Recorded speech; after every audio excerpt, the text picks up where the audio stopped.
বুঝে মসজিদের বাইরে বেশি। মসজিদের বাইরের কার্যকলাপ যদি আল্লাহর মতে হয় মানুষগুলো উপকৃত হবে, আর মসজিদের বাইরের কার্যকলাপ যদি আল্লাহর মতে না হয় মানুষগুলো শোষিত হবে, লাঞ্ছিত হবে, বঞ্চিত হবে, জুলুমের শিকার হবে। এই জন্য মসজিদের চেয়ে মসজিদের বাইরের গুরুত্ব আরো বেশি। সুবহানাল্লাহ। সম্মানিত ভাইয়েরা, এই জন্য আল্লাহ বলে দিয়েছেন যেহেতু মানুষ, সম্মানিত ভাইয়েরা, আমরা কালামে পাকের একটা আয়াত তেলাওয়াত করছি, এর সাথে কিছু কথা বলবো ইনশাআল্লাহ, যদি আল্লাহ সুযোগ দেন। আল্লাহ যেন আমাদেরকে কবুল করেন, আমরা বলি আমিন। সম্মানিত ভাইয়েরা, আমি সবার আগে বলতে চাই যে तमाम পৃথিবীর একচ্ছত্র মালিক কে? আল্লাহ। হায়াতের মালিক কে? মৌতের মালিক কে? আপনারা বিশ্বাস করেন? যারা কাফের বলি এরাও এটা স্বীকার করে। আলহামদুলিল্লাহ। হায়াত, মৌত, রিজিক সারা বিশ্বের একচ্ছত্র স্রষ্টা মালিক কাফেররাও বিশ্বাস করে। আবু জেহেলও বিশ্বাস করতেন, আবু লাহাবও বিশ্বাস করত, উতবা, সাইবা, নমরুদ সবাই এইগুলো বিশ্বাস করত। এইগুলা বিশ্বাস করলে মূলত ঈমান হয় না, এর সাথে কিছু কাজ আছে, ওটা করলেই ঈমান হয়। আল্লাহু আকবার। আমি আপনাদেরকে আল্লাহ রাব্বুল আলামিন এই কথার মধ্যে যে আল্লাহ মেসেজ দিয়েছেন সেটাই কথা বলবো ইনশাআল্লাহ। আল্লাহ বলে এই পৃথিবীতে জিন এবং মানুষকে আমি সৃষ্টি করেছি একটি উদ্দেশ্য নিয়ে। আপনারা যে কাজ করেন উদ্দেশ্য থাকে না? আপনারা ক্ষেত্রে কি বলেন, রোয়া লাগান, বাড়িঘর করে, যাই করে, গরু লালন পালন করে, একটা উদ্দেশ্য আছে না? উদ্দেশ্য ছাড়া কোন কাজ আছে? মহান আল্লাহ রাব্বুল আলামিন উদ্দেশ্য নিয়ে আল্লাহ আমাদেরকে সৃষ্টি করেছেন, এই কথাটাই আল্লাহ কোরআনে কারিমে ব্যক্ত করে দিয়েছেন। সুবহানাল্লাহ। মহান আল্লাহ রাব্বুল আলামিন বলেন, হে বিশ্বের মানুষেরা, তোমরা জেনে রাখো আমি তোমাদেরকে সৃষ্টি করেছি শুধু মানুষ না, জিনও। জান্নাত এবং জাহান্নাম কিন্তু দুটো জাতির জন্য। কয়টা জাতি? দুটা। একটা হচ্ছে জিন আর একটা হচ্ছে ইনসান, মানুষ। গরু, ছাগল, বেড়া, তারপরে আপনার অন্যান্য ফেরেশতারা, এদের জন্য কিন্তু জান্নাতও নাই, জাহান্নামও নাই। ও দুটো জাতির জন্য জান্নাত এবং জাহান্নাম। এই দুটো জাতিকে আল্লাহ বানিয়েছেন আল্লাহ বলেন পৃথিবীতে ওরা শুধু আমার হুকুম মানবে, আমার গোলামি করবে, এই জন্য আমি তাদেরকে তৈরি করেছি। সুবহানাল্লাহ। কথা পরিষ্কার না? আপনি আমাদেরকে আল্লাহ কেন বানালেন? বলেন তো কেন বানালেন? আল্লাহর ইবাদত করেন। এখন ইবাদত নিয়ে যদি কেউ প্রশ্ন করেন, মা বোনেরা ভালো করে শুনেন। আমরা অনেক সময় বুঝি ইবাদত মানেই হলো শুধু নামাজ পড়া, রোজা করা, হজ করা, যাকাত দেওয়ার, বাকি সব দুনিয়াবি কাজ। ব্যাপারটা কিন্তু এরকম না। একজন মুমিনের জীবনে, একজন মুসলিমের জীবনে যত কাজগুলো হয় সবগুলোই মূলত আল্লাহ ইবাদত হিসাবে ধরে নেন। সুবহানাল্লাহ। বুঝে আসে না? এই মাইক এরকম সাউন্ড করছে কেন? একজন মুমিন মানুষ জীবনে যত কাজ করবে সবগুলো ইবাদত। আপনি যদি বিয়ে করেন সেটা কি ইবাদত? আর নিকাহ সুন্নতি। আল্লাহ রাসূল বলেছেন বিয়ে করা আমার সুন্নাত, মান তারাকা সুন্নতি ফালাইসা মিন্নি। আমার সুন্নাত ছেড়ে দিলে আমার সাথে সে থাকতে পারবে না। কেমন হলো? সম্মানিত ভাইরা, নামাজ আদায় করবেন, এটা কি ইবাদত না? কোরআনে কারিমে আল্লাহ বলে দিয়েছেন ওয়াইদা নুদিয়া লিস-সালাতি মিন ইয়াউমিল জুমআতি ফাসাউ ইলা যিকরিল্লাহ। জুমার দিনে যখন আজান হবে দৌড়ে তুমি আল্লাহর জিকিরের জন্য চলে যাও। সুবহানাল্লাহ। জিকির, জিকির কি? আপনি কি আল্লাহু আল্লাহু করেন? এই জুমার গিয়ে কি আল্লাহু আল্লাহু করেন? কি করেন? নামাজ আদায় করেন। এই সালাতের আরেক নাম হলো জিকির। জিকির মানে সালাত, সালাত মানে জিকির। তোমরা দৌড়ে সালাতের জিকিরের জন্য যাও মসজিদে। এখন যদি কোন ব্যক্তি মসজিদে না যায় তাহলে আল্লাহর হুকুম পালন হইছে? যেহেতু আল্লাহ বলছে নামাজ আযান হলে দৌড়ে যেতে হবে, অতএব আল্লাহর নির্দেশ, আপনার মালিকের নির্দেশ, আপনার স্রষ্টার নির্দেশ, যিনি আপনাকে হায়াত দিয়েছেন, মত দিয়েছেন, সুস্থতা দিয়ে অসুস্থতা, সবকিছুর মালিক নাকি? সবকিছুর মালিক কে? আল্লাহ। الذي خلق الموت والحياة ليبلوكم أيكم أحسن عملا. سبحان الله.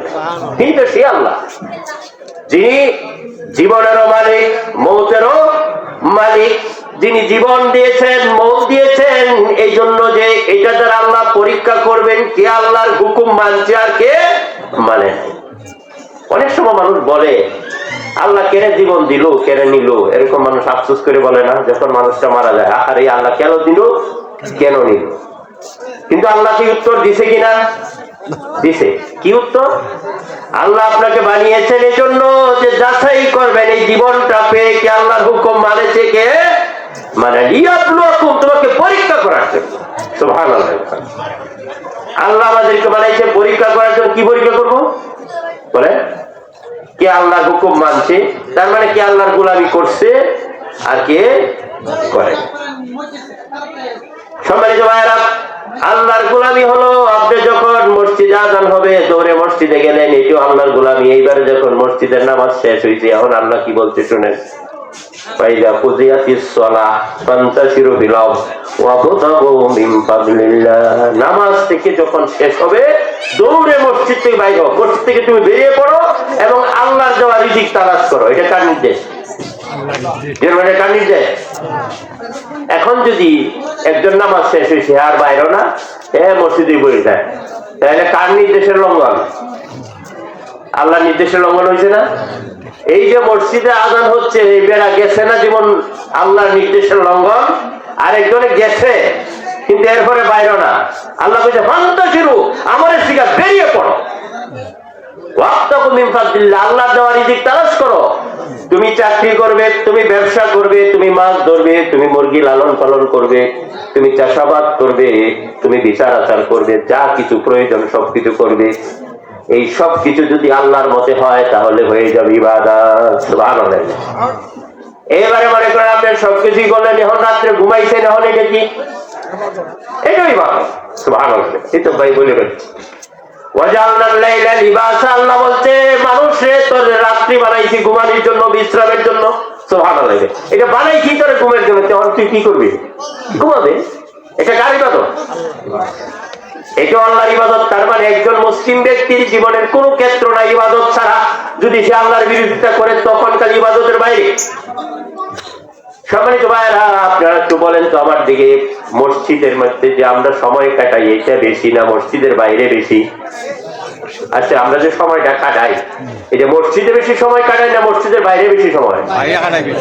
তাই ইবাদতটার এরিয়াটা কি মসজিদের ভিতরে বেশি না মসজিদের বাইরে বেশি? বাইরে বেশি। এখন যে এটা বাইরে সেইটাই বুঝে না, বেশিটাই বুঝে না, কমটা বুঝে মসজিদের বাইরে বেশি। মসজিদের বাইরের কার্যকলাপ যদি আল্লাহর মতে হয় মানুষগুলো উপকৃত হবে, আর মসজিদের বাইরের কার্যকলাপ যদি আল্লাহর মতে না হয় মানুষগুলো শোষিত হবে, লাঞ্ছিত হবে, বঞ্চিত হবে, জুলুমের শিকার হবে। এই জন্য মসজিদের চেয়ে মসজিদের বাইরের গুরুত্ব আরো বেশি। সুবহানাল্লাহ।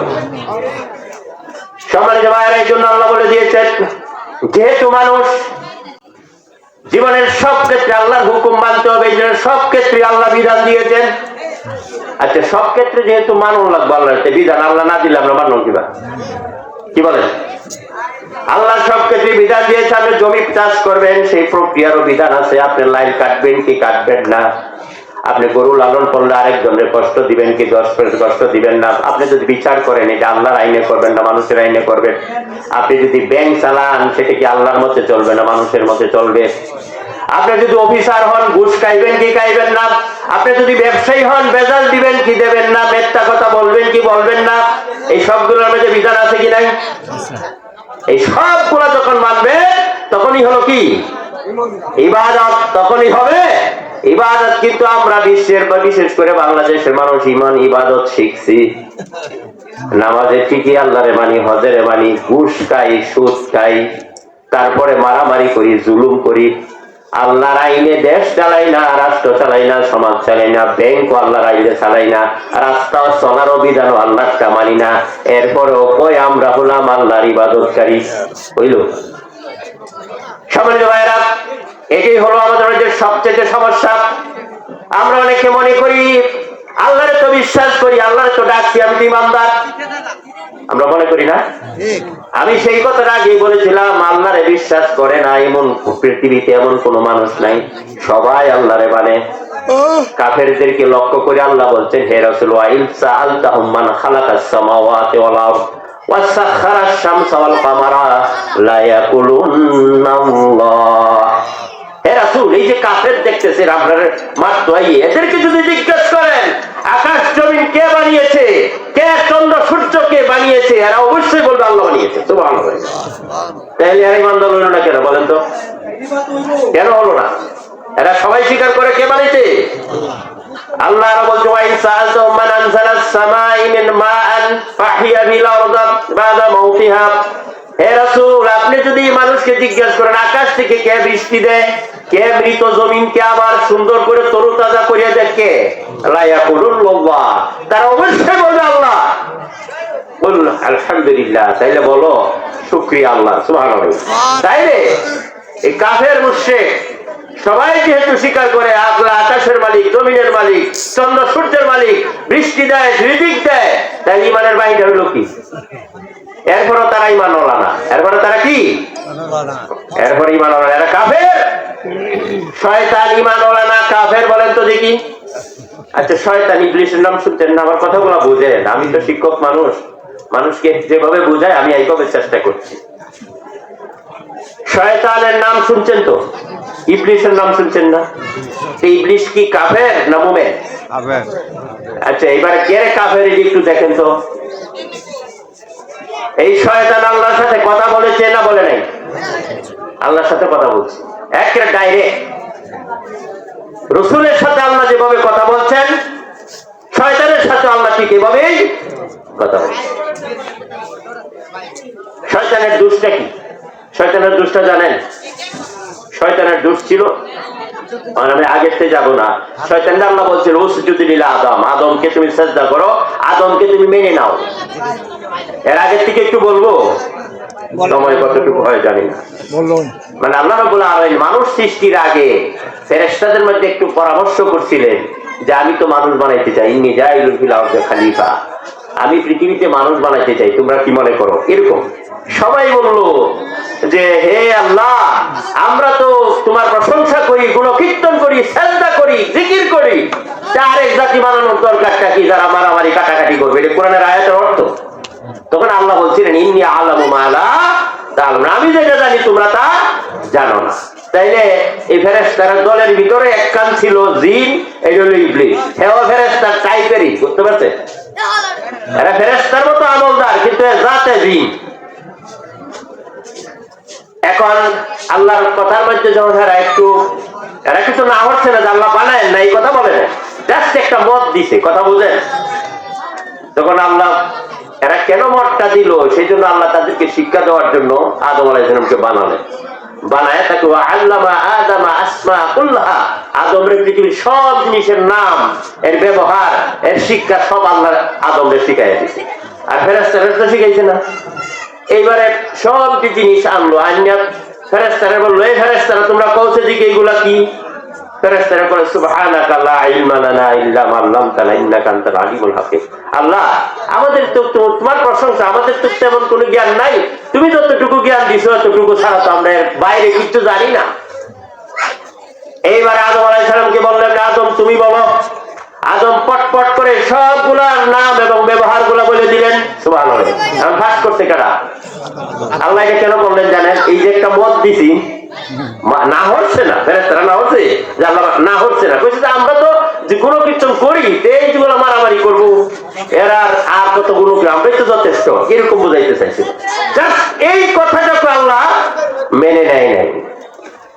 এই জন্য আল্লাহ এই পরীক্ষাটা করলেন। এইবারে ফাঁস করছে কেনা? ফাঁস করছে কেনা? কথা বুঝেন? পিছনেরা বুঝেন? যেহেতু ফাঁস করছে, সে ফাঁস করলে তারা ধন্যবাদ দেওয়া লাগতো না? এইবারে সবাই বললো ওয়াসজুদু লিল আদম, আদমকে সিজদা করো, তার মানে আদমকে ধন্যবাদ দাও, থ্যাঙ্কস দাও, স্বীকার করো যে আদম তুমি পারো, আমরা পারি না, তুমি আমার চেয়ে শ্রেষ্ঠ, এটা স্বীকার করো। জাস্ট এই কথাটা বললেন। ফাসাজাদু ইল্লা ইবলিস, সবাই সিজদা করলো, সবাই থ্যাঙ্কস দিল, গুড দিল, মাইনে নিল, আদম আমাদের চেয়ে ভালো। আল্লাহ কইছেন না ইন্নী আ'লামু মা লা, আমি যেটা জানি তোমরা তা জানো না। এইবারে দেখো তোমরা যতখানি জানো, হ্যাঁ তোমার কম জানে না বেশি জানে? কত বেশি জানে, তাইলে তোমার চেয়ে শ্রেষ্ঠ। অতএব আমি আল্লাহ জানি, তোমরা যেটা জানো না। এখন তো দেখতেছো আদম কত বেশি জানে। সুবহানাল্লাহ। ইবলিসে বললো, হেইটা কয় যে না, এটা হতে পারে। সবাই স্বীকার করছে, হ্যাঁ স্বীকার করে। হ্যাঁ কি কয় যে আমি তো অনেক দিন ধরে ইবাদত করি, আমার বয়স কত, খালাক্তানি মিন নার ওয়া খালাক্তাহু মিন তিন, আমার আগুন দ্বারা আল্লাহ তুমি বানাইছো, এর মাটি দ্বারা বানাইছো, এর কাঠ বানাইছো, আমার অনেক দিন আগে, আমি 1000 বছর সিজদা করছি, ইবাদত করছি, এটা খালি আজ হয় রিয়েলি খালি শেষ হয়ে যাবে হইলো এরকম আমি এটা স্বীকার করি না। কথা বুঝাইতে পারছি? তখন আল্লাহ বললেন যে আমি হুকুম করার পরেও তোরে কেডানা হলো, সে সে অহংকার করলো, আল্লাহর হুকুমের ডাইরেক্ট বিরোধিতা করলো, এই জন্য সে কাফের হয়েছে। তাইলে সে কাফের জইল, সে কি আল্লাহরে স্বীকার করতো না? আল্লাহ যে আছে সে জানে কিনা?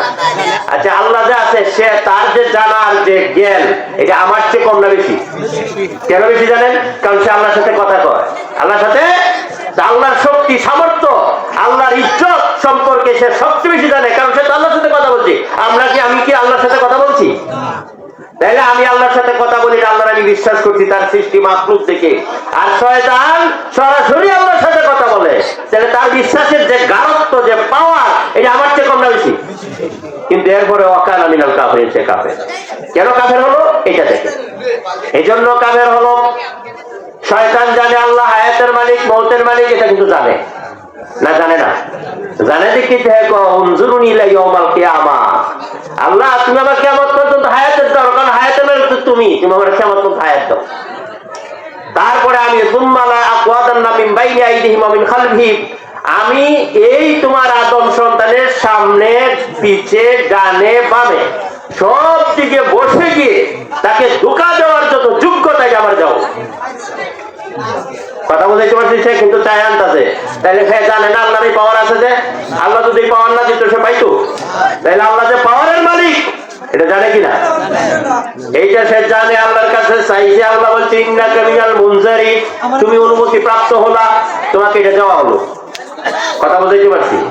এখন যদি বলেন যে আল্লাহ এটা দিল কেন, আমরা যদি প্রশ্ন করে, আরে সে তো অনেক ইবাদত করছে কিনা, আল্লাহর প্রশংসা করছে না, যে সর্বশেষ একটা জিনিস যদি সে চায় এটা দেওয়া লাগে না? মনে করেন আপনার বাড়িতে একটা লোক মনি দেয়, 20 বছর কাটাইছে, আপনি ছিলেন গরিব মানুষ, আপনার ধনী বানাইছে, আছেন এরকম, এমন এক কাম করছে আপনার বাড়িতে আর রাহার জায়গা নাই, এমন হতে পারে না? এখন যদি কয় বাইরে হচ্ছে, হ্যাঁ বলে আচ্ছা ঠিক আছে 20 বছর মানে যত খাটলাম, আমার তো কিছু নাই, তা আমার অমুক জিনিসটা দিবাই।